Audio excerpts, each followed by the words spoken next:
Bien, bonjour à tous. Je salue particulièrement l'organisation de cette journée et tous les collègues de Réalité à travers la secrétaire. À mon grand plaisir, on m'a demandé de présenter Anne-Claude Berthoud, ce que je ferai de suite. Anne-Claude Berthoud est professeure à l'Université de Lausanne. Depuis quelques jours, ou dans quelques jours, enfin un processus, elle est ou elle devient professeure émérite à l'Université de Lausanne. Après une carrière dans plusieurs universités suisses et coopération d'universités francophones, françaises en particulier, Anne-Claude Berthoud est vice-présidente du conseil de fondation du Fonds national suisse pour la recherche. Elle est membre honoraire du Conseil européen pour les langues, European Language Council, duquel elle a été vice-présidente pendant à peu près quelques années. J'allais dire presque une douzaine d'années, mais c'est un peu une demi-douzaine d'années. Mais elle est fondatrice de ce Conseil européen pour les langues. Après une période de vice-présidente à l'Académie suisse des sciences humaines et sociales, elle est devenue présidente entre 2004 et 2010, présidente de l'Académie suisse des sciences humaines et sociales.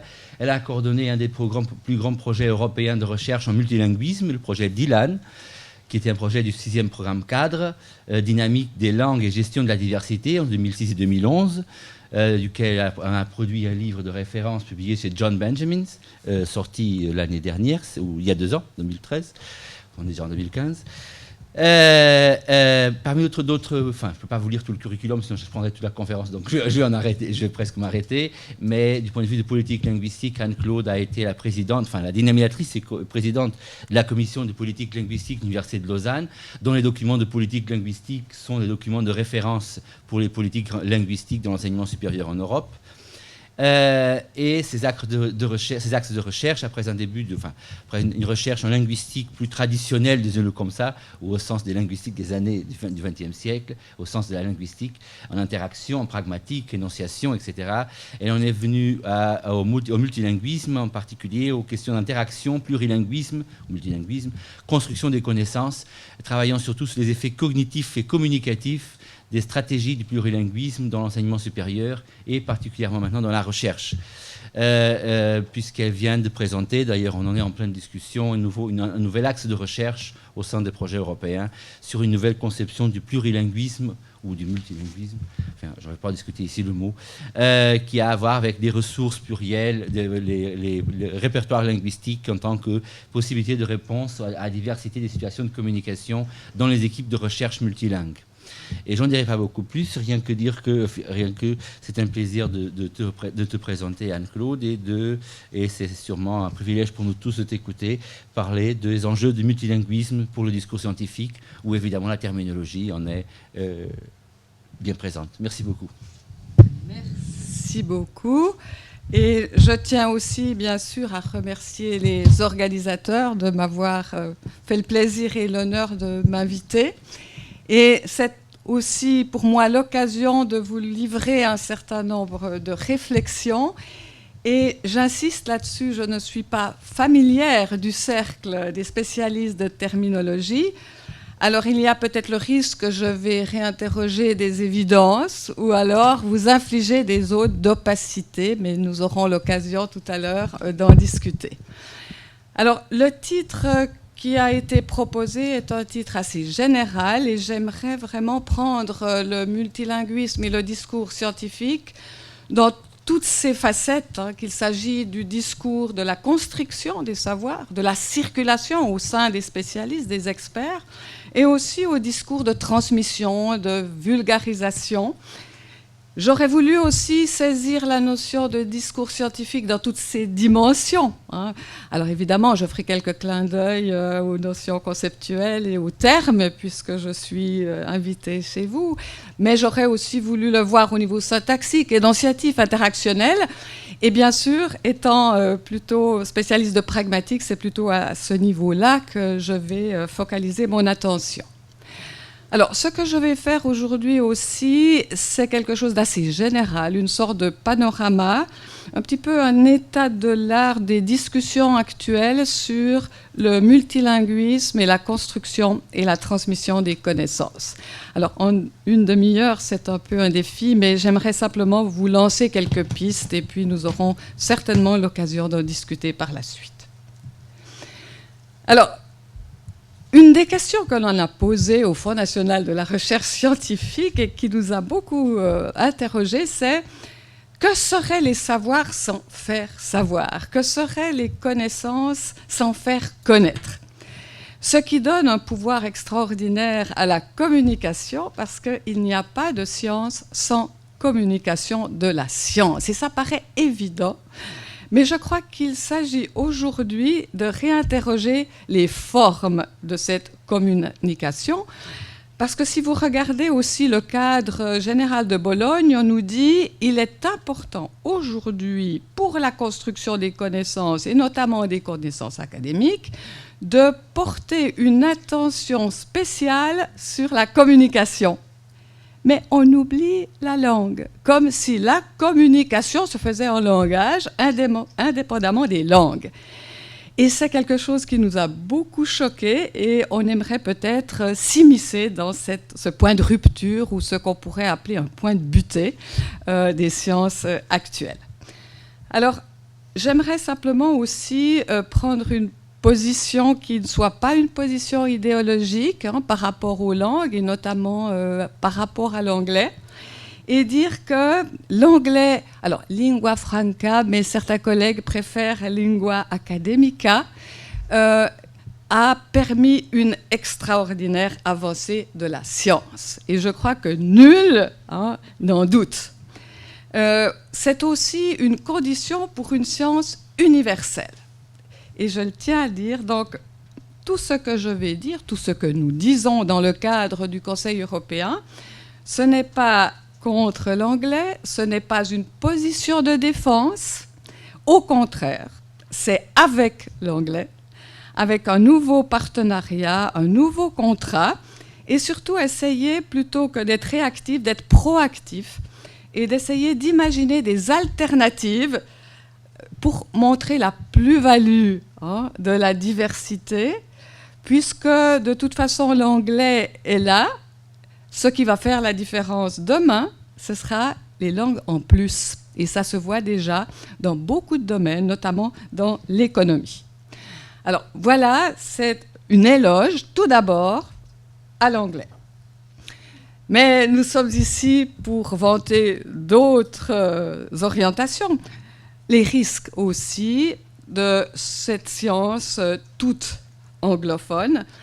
Et là, je pense que je prêche des convaincus, mais le risque d'un appauvrissement de la science, de la connaissance, d'une monoculture de la science, ou de ce qu'on pourrait appeler une standardisation de nos modes de penser et d'agir. Je ne l'ai pas écrit, mais je le dis simplement.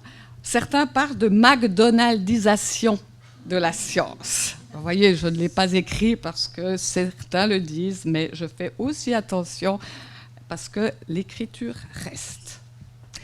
Alors aujourd'hui, puisque le titre de cette journée d'études contient le terme multilinguisme, je voudrais le voir, ce multilinguisme, comme un antidote à l'écrasement des cultures scientifiques. En quelque sorte, un garant de la pluralité des perspectives. Je pense qu'on va garder ces deux grandes propositions en filigrane derrière tout ce que je vais dire tout à l'heure. Et je vais me référer ici à une proposition de François Julien, qui est philosophe et qui m'avait beaucoup interrogée et qui avait posé la question suivante. Que voulons-nous pour la connaissance ? Que voulons-nous pour la science de demain ? Une uniformité ou une universalité de la connaissance. Ce n'est pas la même chose. Et c'est ce qui fait toute la différence. C'est que si nous parlons d'uniformité, on parle de standard, on parle de même, on parle d'homogène, et on est dans une logique de la production, de l'efficacité, du aller vite, gagner du temps, du même. Si j'avais pu l'écrire en majuscule, je l'écrirais. Alors que quand on porte la notion d'universalité, c'est quelque chose de très différent. Ça contient l'autre, ça contient l'altérité, c'est un terme qui contient la diversité. Et pour nous et pour François Julien, c'est un terme qui est issu d'une logique de la raison.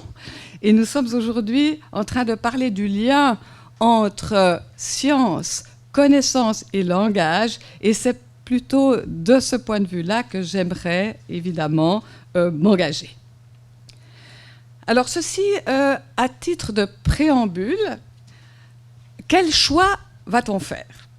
Alors si nous faisons le choix de l'universalité, parce que nous sommes dans un monde académique, l'université ne doit pas perdre la profondeur conceptuelle de son nom.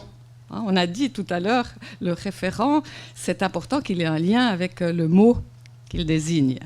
Et je crois que là, il faut prendre toute la mesure de la notion d'universalité dans le sens, et c'est un petit peu la proposition que je vous fais ici, voilà. C'est, j'aurais dû l'écrire en plus gras encore, la recherche, alors les anglophones parlent de balance, d'un juste équilibre entre l'anglais et les autres langues. Mais que l'anglais soit compris dans cette universalité et dans ce concept de diversité. Qu'il n'y ait pas d'un côté l'anglais et de l'autre le plurilinguisme. Parce qu'on a souvent fait cette opposition. D'un côté, il y a l'anglais ou le monolinguisme, et de l'autre, le plurilinguisme et les autres langues. Alors, j'aimerais vous proposer de voir cet équilibre à la fois en termes de continuité, de complémentarité et d'intégration.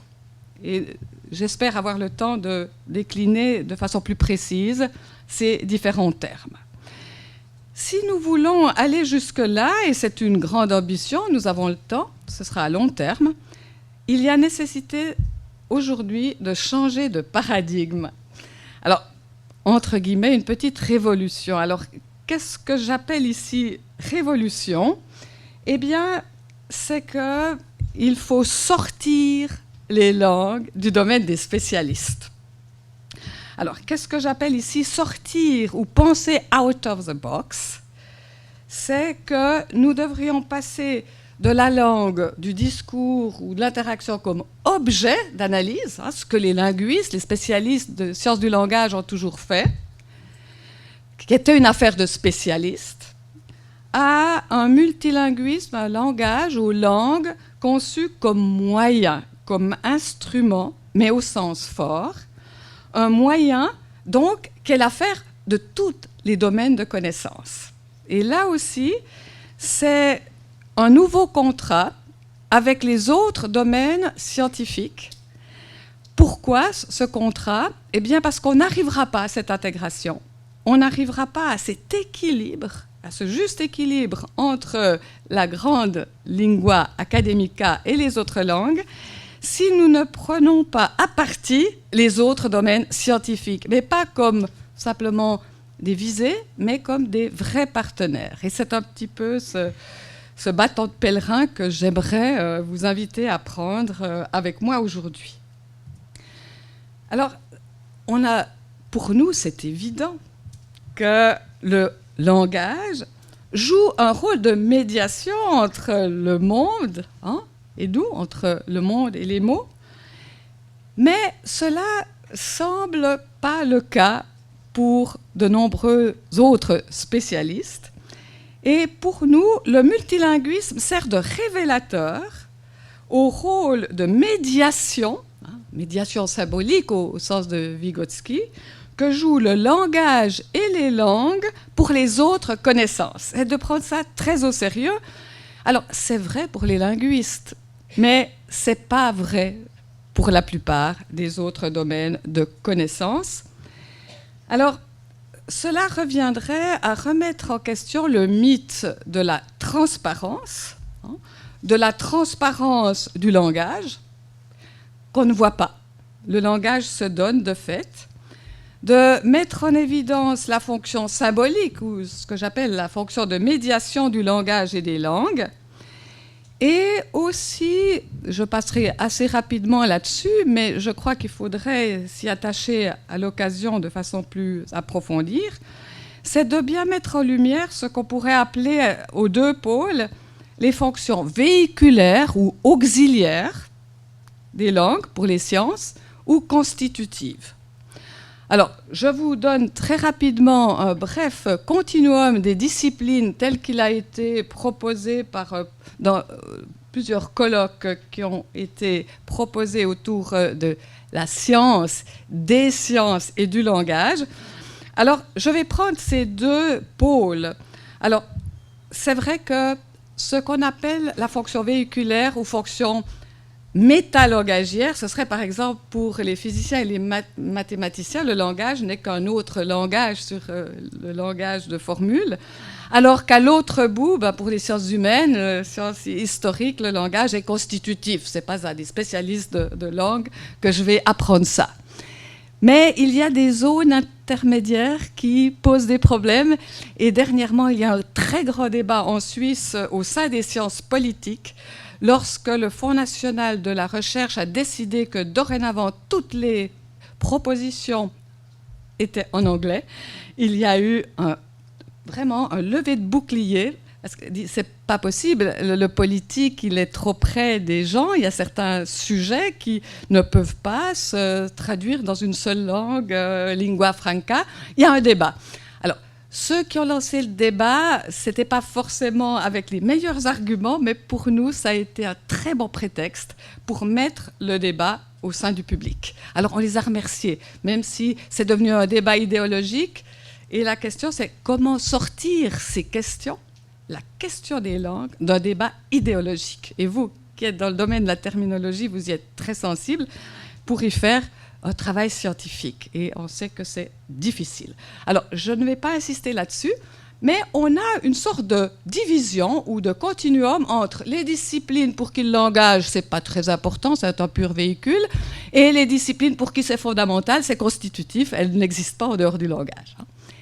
Mais lorsque on ne prend plus les disciplines comme des entités abstraites, comme des mots dans le dictionnaire, la physique, la chimie, la médecine, mais qu'on les saisit dans des activités, dans des pratiques scientifiques, les choses changent complètement. Et c'est pour ça que je vous dis juste en passant que lorsque l'on travaille en formation, les savoirs en formation, eh bien, ça ne se fait jamais dans une seule langue. Quand on est dans les savoirs en formation, on doit former, on est dans le cadre scolaire, on est dans la diffusion, dans la vulgarisation. Là aussi, on ne peut pas se satisfaire d'une seule langue. Alors, là où on peut, à la limite, se satisfaire d'une lingua academica, c'est dans la circulation au sein des experts, dans les grands colloques, où là, ça ne dérange pas trop. Mais ce que je voudrais dire ici, et peut-être faire un clin d'œil à mon collègue de tout à l'heure, François Gaudin, quand il a parlé des physiciens, c'est que quand on est en formation, dans les savoirs en train de se faire, nous avons eu l'occasion, il y a 2 ans, d'organiser un grand colloque à Genève sur le français est-il encore une langue de la science ? Et dans la salle, nous avons réalisé qu'il y avait 3 physiciens du CERN. Et on s'est demandé, mais que font-ils là ? Et ils nous ont dit, écoutez, nous avons besoin des linguistes. Ah bien. Nous avons besoin des linguistes parce qu'en ce moment, nous sommes en train de faire des découvertes tellement abstraites qu'on ne peut pas les nommer. On ne sait plus les nommer. Aidez-nous. Alors pour nous, c'était du pain béni. Alors, on va essayer c'est pour ça un nouveau partenariat, et on va les aider à nommer. Et là, je crois qu'on a quelque chose à faire dans la dénomination. Si nous le demandent, c'est encore mieux. Et ce qu'on leur a proposé, mais ça c'est encore un projet à venir, c'est que pour qu'il n'y ait pas d'ambiguïté, pas de risque de mécompréhension, c'est de passer cet acte, ce processus de dénomination sous le prisme du multilinguisme pour ne pas arriver à des malentendus ou à des connotations problématiques. Alors je vous donne l'exemple du trou noir, ce fameux trou noir. Très bien, qu'est-ce que exprime le noir? C'est le vide, la peur, le vertige. Alors que pour les Asiatiques, c'est la plénitude, le bien-être. Donc, si on avait appliqué cette mise sous prisme multilingue, l'acte de dénomination, on aurait peut-être évité les fausses images, parce que vous savez bien que souvent, c'est les images qui restent, comme le Big Bang. En fait, c'est le terme qui était celui de ceux qui étaient contre la théorie du Big Bang, qui est resté. Donc, on arrive à des contresens. Donc, je dirais ici le multilinguisme pour éviter les malentendus, éviter les contresens et à la source. C'est pourquoi qu'en formation, le multilinguisme est déjà extrêmement important. Alors, pour toutes les disciplines, qu'elles soient sciences dures ou sciences humaines, on dira qu'il y a toujours un choc. On a parlé de médiation, il y a une remédiation. On doit repenser, on doit voir les choses qu'on ne voyait pas quand on se situait dans sa propre langue. Il y a un choc à deux niveaux, et c'est sur ces deux niveaux vraiment que j'aimerais attacher mon attention, entre plusieurs manières de construire et d'interpréter la réalité, non seulement par le langage ou le système linguistique, mais surtout, et on l'a dit souvent ce matin, par la communication, par l'usage. On sort de la fameuse théorie Sapir-Whorf, parce que souvent on nous dit « Ah, mais avec ces théories cognitives, cognition et science, est-ce que vous n'allez pas retomber dans du Sapir-Whorf, du déterminisme linguistique sur les activités mentales ?» Non, il s'agit de toute autre chose. Il ne s'agit pas simplement de se lier au système, mais la mise en œuvre du système dans des contextes, dans des actes réels de communication. Et c'est ça la médiation d'aujourd'hui. C'est ce que certains collègues appellent le languaging, ou multilinguaging aujourd'hui. Alors, je vous ai dit que tout à l'heure, le multilinguisme servait de révélateur, de prétexte pour regarder la langue qui risquait d'être transparente ou qu'on ne voit pas, ou que nos amis scientifiques souvent ne voient pas. Eh bien, j'aimerais ici utiliser le multilinguisme pas comme révélateur de cette action de médiation, mais comme instrument de construction, comme agent de construction et de transmission des connaissances, qui est en fait le but premier de ma conférence. Alors, j'aimerais là aussi voir cet instrument de communication à plusieurs niveaux. Bien sûr, ce sont des catégories arbitraires, mais j'aimerais le voir ici comme instrument cognitif, comme instrument communicatif et instrument stratégique. Alors, je pense que là, vous allez baigner dans quelque chose de très familier quand vous travaillez au sein de la terminologie, mais avec des regards multiples à travers le regard multilingue. Alors, qu'est-ce qu'apporte le multilinguisme? Si je passe un petit peu vite en saisissant quelques exemples au passage, on dira que le multilinguisme, pour le niveau conceptuel, apporte un degré plus profond de compréhension, du fine-tuning. On parle aussi, c'est un terme que j'aime bien, de défamiliarisation des concepts. Tout d'un coup, on les voit autrement. On a tous eu ce type de choc quand on apprend une langue étrangère. On voit sa propre langue d'une autre façon. Et d'autres facettes du langage. Alors, je prends toujours avec les étudiants l'exemple, puisqu'il y a beaucoup d'italophones ici, l'exemple du tétard en français, puis girino en italien. C'est très drôle. Moi, je n'avais jamais pensé au mot tétard jusqu'au jour où j'ai vu le mot girino. J'ai vu que dans tétard, il y avait la tête, et que dans girino, il y avait le mouvement qui tourne. Eh bien, ça a éclairé une autre facette, et c'est ce qu'on appelle le prisme. On regarde les objets sous plusieurs angles. Ça permet aussi de faire des liens entre des termes qui n'avaient pas de lien, ou de recatégoriser des termes qui n'avaient pas de lien. Alors, l'exemple évident, c'est que quand vous êtes anglophone et que vous avez le verbe to make et to do, bien, il n'y a pas de lien. C'est quand vous apprenez le français qu'il y a le mot faire pour dire les deux. Ah, il y a un lien entre ces deux faire. Donc là, on met en relation des termes qui, dans notre langue, n'étaient pas en relation par le truchement d'une autre langue. Donc, on voit que ça remet, ça recatégorise, ça redonne des frontières. C'est une autre façon aussi d'accès au concept, et c'était l'exemple des physiciens qui nous permettrait de voir la naissance des concepts autrement. Alors, quelque chose qui est fondamental aujourd'hui, mais aussi chez les enfants, c'est le développement de ce qu'on appelle la fonction métalinguistique. C'est ce qui nous permet de prendre la distance par rapport aux mots, et tous les exemples d'enfants bilingues qui sont plus méta que les enfants qui ne le sont pas. C'est aussi l'exemple, je dirais, de ce qu'on pourrait appeler l'arbitraire du signe, ou encore dissociation entre monde et langage. Alors c'est un très joli exemple que j'aime bien prendre. Si vous demandez à un enfant, donne-moi un mot long, il dit le train. Bon, c'est pas nouveau. Voilà. Il y a confusion entre l'objet et le monde. Alors voilà ce que je voudrais appeler ici de mes voeux, c'est de rechercher ce qu'on pourrait appeler une sorte, de nouveaux paradigmes pour regarder les mots autrement. Alors ici, l'atout plurilingue, je voudrais aussi le décliner en termes interactionnels, comme atout, comme instrument interactionnel. Nous avons dans le projet européen quantité de données. Et là, je ne pourrai pas vous donner beaucoup d'exemples, mais peut-être il faut me croire et vous pourrez saisir tous les exemples que vous voulez dans les références que nous pourrons vous donner. C'est que ce n'est pas égal quand on est dans une interaction à plusieurs langues. Cela affecte la façon dont s'organise l'interaction.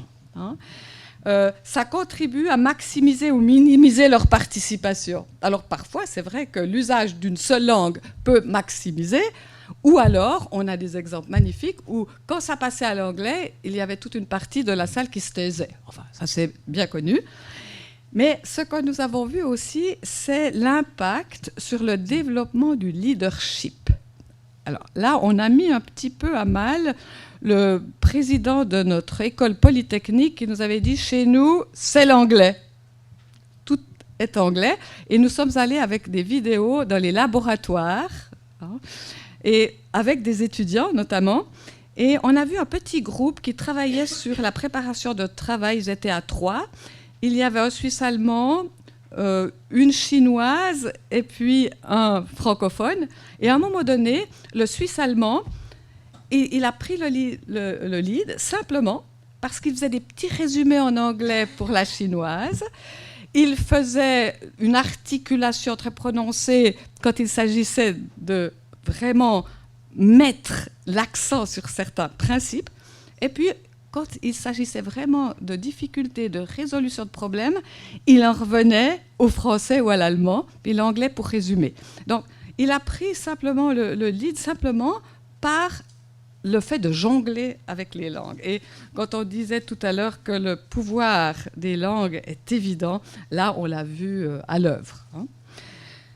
Pour ce qui est du instrument stratégique, là aussi, on aurait quantité d'exemples à vous montrer, mais on dira que la personne qui manie plusieurs langues a un impact aussi sur les modes de négociation. Le fait d'avoir plusieurs types d'arguments pour négocier, on a vu notamment dans les entreprises et aussi dans les institutions de la Commission européenne, des moments très sensibles où le fait de passer à une autre langue ou de faire une réparation ou de travailler sur le mot a pu produire une esquive. Parce que, vous savez, quand un terme ou quand un objet ou quand un sujet est très dangereux, vous parlez du mot plutôt que de l'objet, c'est une bonne esquive. À un moment donné, on avait dans une entreprise un moment extrêmement conflictuel avec les cadres de cette entreprise. Et à un moment donné, le directeur est sorti. Et il s'appelle Federschreiber. Et à un moment donné, les personnes qui étaient là se sont dit « Ah, c'est marrant, Federschreiber, qu'est-ce que ça pourrait dire ?» etc.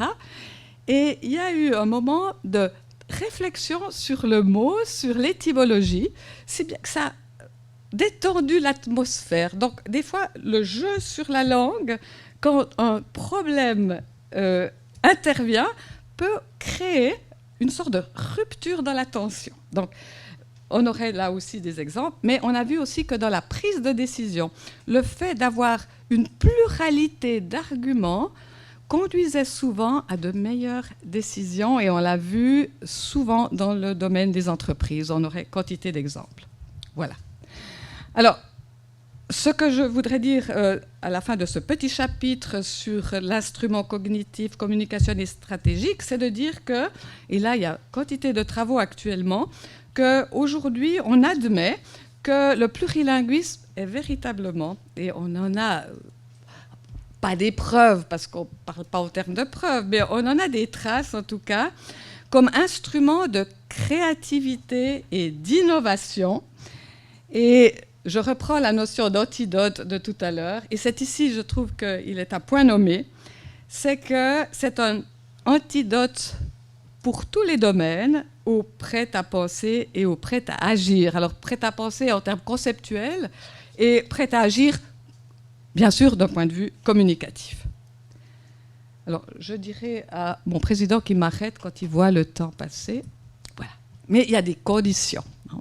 Alors, nous avions, dans le projet européen, analysé ou posé les questions suivantes. Dans quelle mesure le plurilinguisme est-il un atout pour le monde de l'économie, de l'éducation et le monde des institutions européennes? Et sous quelles conditions? Ce n'est pas toujours un atout. Alors, il y a des conditions, et je ne voudrais pas terminer sans vous parler aussi de ces conditions. Alors, les conditions pour que le plurilinguisme soit une plus-value ou une valeur ajoutée, eh bien, c'est ce qu'on appelle une conception multilingue du multilinguisme. Là, je neutralise la différence entre plurilinguisme et multilinguisme parce qu'on n'a pas le temps d'en débattre, mais c'est-à-dire de regarder la langue non pas comme une référence ou son savoir linguistique ou son répertoire linguistique par rapport à une norme, la norme du locuteur parfait. Alors, ce qui est intéressant de voir, ceux qui résistent le plus à cette conception multilingue du multilinguisme, c'est souvent les enseignants de langue, ou les spécialistes ou les linguistes. Parce qu'on a un objet, on a des normes, et tout à l'heure, je pense que du point de vue terminologique, c'est aussi un sujet qui serait intéressant à débattre, de nouvelles normes qui soient des normes plurilingues et plus des normes monolingues de référence. Donc, un système intégré où les langues se croisent et pas un système additif où les langues sont cloisonnées. On a vu aussi que les moments où il y avait le plus, je dirais, de productivité ou d'efficacité du plurilinguisme, c'était dans des modèles très interactifs. Si vous êtes seul à parler devant un auditoire, ce n'est pas très favorable pour le développement du plurilinguisme. Et là, quelque chose qui aurait pu faire le sujet de cette conférence en soi, c'est l'ajustement des représentations entre les politiques et les pratiques. Alors, vous avez notamment des entreprises qui disent « Dans notre entreprise, nous choisissons l'anglais ». Et quand vous allez dans les bureaux, dans d'autres secteurs, vous voyez que toutes les langues sont en usage. Donc, je pense qu'il y a un travail sur les représentations. Et on s'est trouvé dans des cas, dans certaines universités, où il y avait une totale contradiction entre les politiques linguistiques et la réalité des usages, ou des enseignants, ou des employés d'une entreprise. Et on s'est dit, mais qu'est-ce qu'on fait ?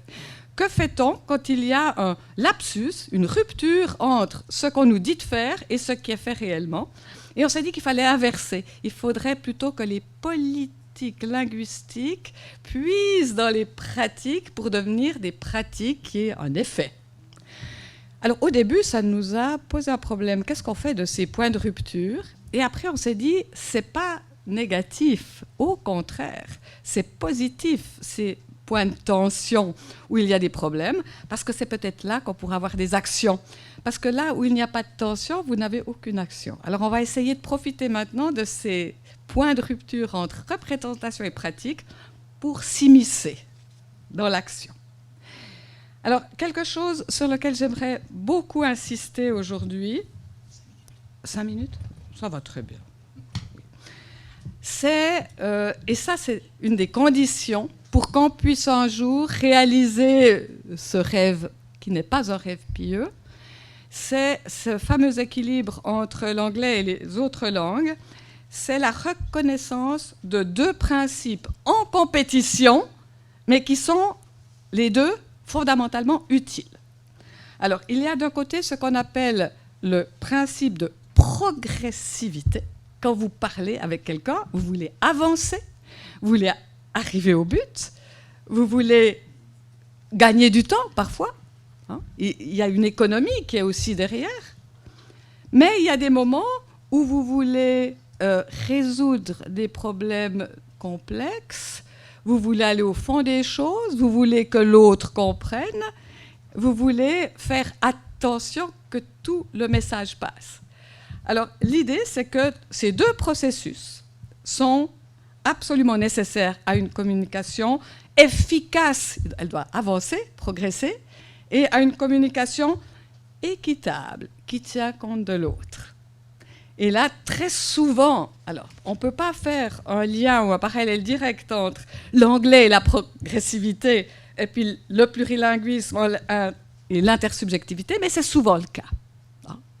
Mais on ne peut pas faire mathématiquement une équivalence. Je ne voudrais pas que vous l'appreniez au sens strict. Alors, pour résumer un petit peu ce que je voulais dire ici, c'est une image des astres, des terres. Je ne sais pas si c'est une planète, c'est la planète Terre ici. Que les mondes de la connaissance sont multiples. On peut surfer entre ces mondes, passer vite, ou les interroger dans leur diversité, sous-entendu aussi dans leur complexité. Mais on peut faire les deux. Souvent, on n'a pas à choisir. Les deux sont compatibles. Le plurilinguisme manifeste la richesse de ces mondes et décode leur complexité. Alors, je crois que je pourrais terminer sur cette image, mais j'aimerais juste peut-être vous proposer quelques pistes qui, si vous aurez peut-être la présentation PowerPoint, va décliner de façon beaucoup plus précise ce que j'appelle l'équilibre en termes entre l'anglais et les autres langues. Le fait simplement qu'il y a l'idée, mais pourquoi ne pas remettre en question l'idée que le choix d'une seule langue serait la meilleure ? C'est souvent le choix qu'on fait. C'est souvent le choix de la facilité. Et j'aimerais vous féliciter parce que vous n'avez pas fait ce choix. Et d'emblée, Réaliteur prend le parti de choisir la diversité et la complexité. Et dans ce cas-là, vous êtes déjà dans le schéma de l'universalité. Il y a à la fois de la progressivité et de l'intersubjectivité. Voilà. Et je finirai peut-être sur cette slide.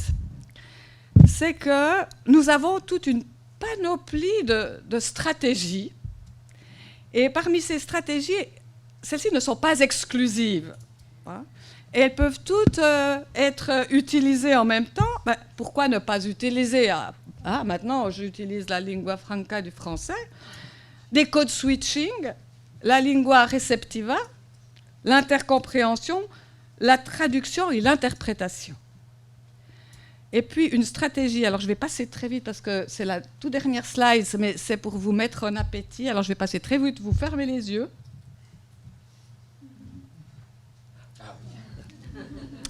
Ça, c'est la proposition. Voilà.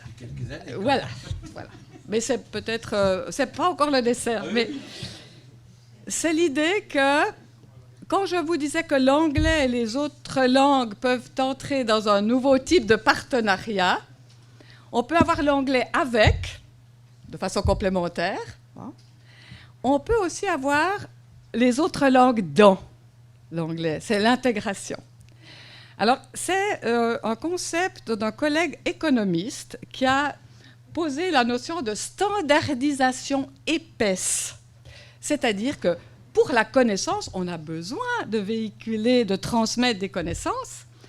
Mais l'idée de standardisation épaisse, c'est que derrière, alors je vous donne le texte, conduit à l'expression des résultats de recherche dans une langue lingua franca, ou une culture scientifique, mais implique des couches profondes issues d'autres langues et d'autres cultures scientifiques.